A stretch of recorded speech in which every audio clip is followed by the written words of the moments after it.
Frontline Updates, where we delve deep into military strategies and updates from conflict zones. Today, we're discussing the progress of the ongoing special military operation as of today. I'm your host, Sharifa Mohammed, MGT. I'm Colonel AUC Oguntoye, an infantry officer.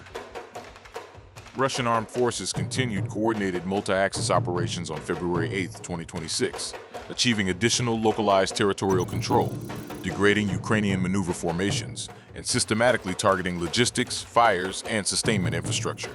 Actions across the north, west, south, center, east, and Dnipro groupings reflect a sustained campaign design focused on cumulative pressure rather than rapid breakthrough.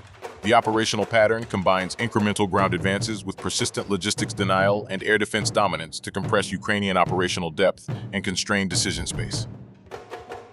Colonel, before we move sector by sector, February 8th appears to reinforce a pattern we've been tracking: incremental territorial control, sustained logistics denial, and persistent deep fires. From a campaign perspective, what does today tell us? February 8th confirms that this is a campaign governed by accumulation rather than acceleration. There's no attempt here to create a single dramatic rupture. Instead, the operational design is to apply pressure across every axis that matters: maneuver fronts, sustainment networks, and command depth, until the defender's choices narrow to the point where coherence becomes difficult to maintain. What's important doctrinally is alignment. Ground forces are taking ground where conditions permit, improving positions where decisive movement isn't yet necessary, and fixing enemy formations in sectors that must be held. At the same time, aviation, missile forces, UAVs, and artillery are degrading fuel, energy, transport, and temporary deployment sites. That combination attacks both the body and the bloodstream of the defending force. So this is pressure designed to compound rather than spike? Exactly. Compounding pressure is harder to see in a single day, but it's far harder to escape. In simple terms, February 8th isn't about speed, it's about arithmetic. Over time, the side that loses ammunition depots, vehicles, and mobility faster than it can replace them reaches a point where intent no longer matters as much as capacity. Let's start in the north. Russian forces established control over Sidorovka in Sumy and engaged Ukrainian assault, territorial defense, mechanized, motorized infantry, and border units across both Sumy and Kharkiv. What stands out here? The northern sector continues to function as a fixation and attrition zone, taking Sidorovka matters tactically, but the broader operational value lies in forcing the Ukrainian command to treat the north as an active, unresolved problem. When assault regiments, territorial defense brigades, mechanized units, and border detachments are all engaged within the same operational window, it indicates reactive force employment. That matters because these formations have very different sustainment profiles and readiness levels. Coordinating them under pressure strains command and logistics. The destruction of 6 ammunition depots and 5 materiel depots reinforces this point. You're not just defeating units in contact, you're undermining the sector's ability to stabilize itself after contact.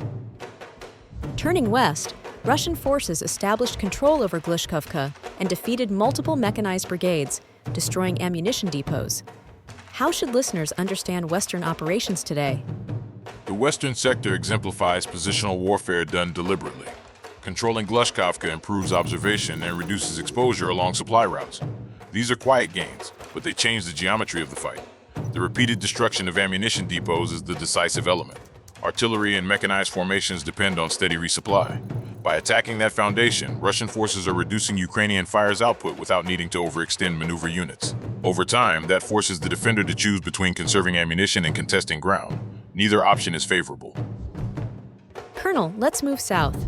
The report notes improved forward edge positions and engagements against mechanized and assault brigades, a UAV battalion, and multiple territorial defense units across Donetsk population centers. What does this tell us about how the southern sector is being fought? The southern sector is being fought as a contest for geometry rather than speed. In dense urban industrial approaches, places like Kramatorsk, Slavyansk, and Konstantinovka, what matters most is who controls observation, who can protect logistics routes, and who can sustain fires without exposing command nodes. Improving forward edge positions sounds incremental, but in this environment it changes everything. Lines of sight, artillery survivability, and the safety of movement. What stands out today is the defeat of a UAV battalion alongside maneuver units. That signals deliberate targeting of the reconnaissance strike complex. UAV battalions are the connective tissue between sensors and shooters. When they're degraded, Artillery becomes less responsive, counter-battery fires slow, and commanders operate with partial information. Pair that with the destruction of a supply depot, and you begin to see how pressure in the South compounds. Fewer supplies, less awareness, and greater risk. Let's turn to the central sector. The report highlights more advantageous lines taken and the defeat of an unusually broad mix of Ukrainian formations, including mechanized, ranger, airmobile, airborne assault, marine, National Guard units, and the Azov Special Forces Brigade. Why does the center consistently absorb this level of pressure? Because the center is the operational backbone, it connects northern and southern groupings, enables lateral movement of reserves, and anchors command and control. Pressure here doesn't always translate into rapid movement on the map, but it forces decisions that echo across the theater. The diversity of formations engaged is telling. When Ranger and airborne assault units are fighting alongside National Guard and territorial elements, it suggests reactive commitment. Commanders are prioritizing immediate stabilization over long-term force preservation.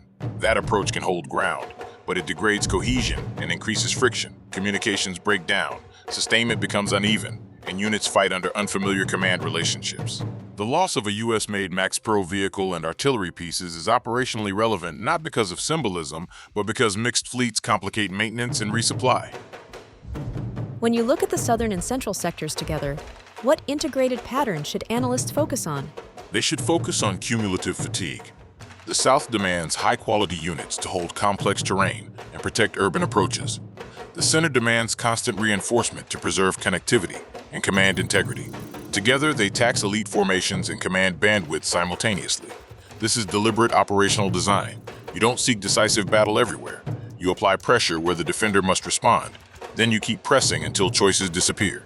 The South and center are doing exactly that, forcing Ukrainian command to choose between equally costly options.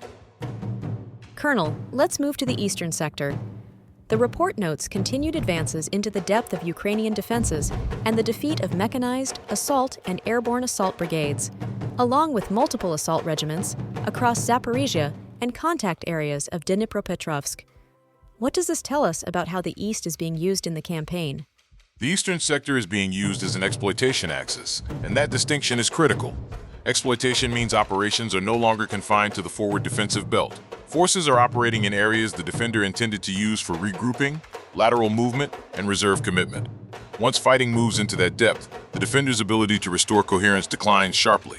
The number of assault regiments and airborne assault brigades engaged here is revealing. These are units typically held for counteraction or rapid response. Their defeat in sustained contact suggests Ukrainian command is attempting to stabilize the sector by feeding forces directly into pressure rather than maneuvering them to shape outcomes. That approach can slow advances temporarily, but it accelerates attrition and degrades elasticity. Engagements extend into Dnipropetrovsk-adjacent areas. How does that influence operational decision-making? It expands the defender's problem set. Even limited contact near Dnipropetrovsk forces Ukrainian command to account for additional infrastructure, routes, and population centers. That stretches sustainment and divides attention. You don't need to seize everything to impose cost. You need only to force the defender to defend more with fewer resources. The destruction of a Grad multiple launch rocket system reinforces the point. MLRS platforms provide the defender with area denial and the ability to impose cost at scale. Removing them limits the defender's ability to disrupt maneuver and signals that fire's dominance is being contested, not just at the front, but in depth. Turning to the Dnepr sector, today's report highlights damage inflicted on the 128th Mountain Assault Brigade near Sherbaki, with comparatively lower casualty figures. How should we understand this axis? The Dnepr sector is a shaping front. Its purpose is not to generate decisive movement, but to deny the defender options. Mountain assault brigades are adaptable, high-quality formations. When they are engaged and traded in a shaping sector, it means they are being consumed to plug gaps rather than preserved for deliberate counteraction elsewhere. The destruction of a materiel warehouse here aligns with the broader campaign logic. Even where casualties are lower, sustainment is being targeted. That prevents local regeneration of combat power and increases reliance on longer, more vulnerable supply routes. Over time, shaping actions like these protect more aggressive advances in adjacent sectors by limiting reinforcement. Colonel, I want to devote this segment entirely to operational tactical aviation and integrated fires. Today's report highlights strikes against fuel energy facilities, transport infrastructure, and temporary deployment points in 145 areas, alongside extensive air defense interceptions. Why should listeners treat aviation as a campaign-shaping domain rather than a supporting arm? Because aviation is setting the tempo under which all other actions occur. When operational tactical aviation, strike UAVs, missile forces, and artillery act in concert against fuel, energy, and transport nodes, they are not chasing isolated targets. They are constraining the defender's mobility, repair cycles, and rotation plans.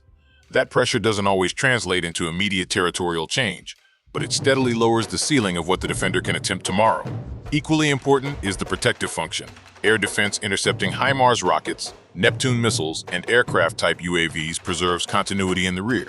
Continuity is operational freedom. It allows commanders to plan deliberately, to mass when necessary, and to hold improved positions without constant disruption. The combination of deep strikes and reliable air defense creates a closed loop. Degrade the enemy's systems, then deny their ability to retaliate effectively. Colonel, stepping back now, what does February 8 tell us about the trajectory of the campaign? It tells us this is an endurance contest governed by alignment.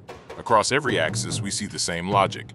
Take ground where conditions are permissive, improve positions where geometry matters, fix an attrit where the defender must respond, and attack sustainment everywhere. The repeated engagement of mixed Ukrainian formations, mechanized, airborne, marine, National Guard, territorial defense, border units, and special forces suggests reactive reserve employment. That posture holds lines in the short term, but erodes cohesion and flexibility over time. The implications are cumulative. As ammunition depots, materiel warehouses, fuel energy facilities, and transport nodes are degraded, the defender's ability to coordinate multi-axis defense diminishes. As air defense preserves rear area continuity for one side while denying deep strike effects for the other, tempo increasingly favors the force that can synchronize across domains.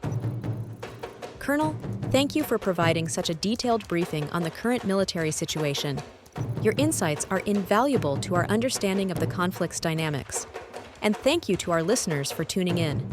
Join us next time as we continue to provide up-to-date coverage on global military affairs.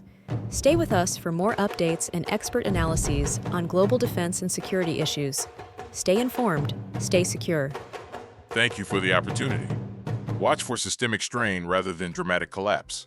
Reduced artillery output, fewer coordinated counteractions, greater dispersion to protect infrastructure, longer repair cycles, and increased reliance on lower readiness formations.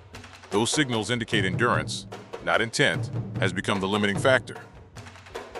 This has been Frontline Updates. Subscribe for daily military briefings and in-depth strategic analysis. Visit our platform for maps, transcripts, and exclusive Frontline updates from commanders in theater.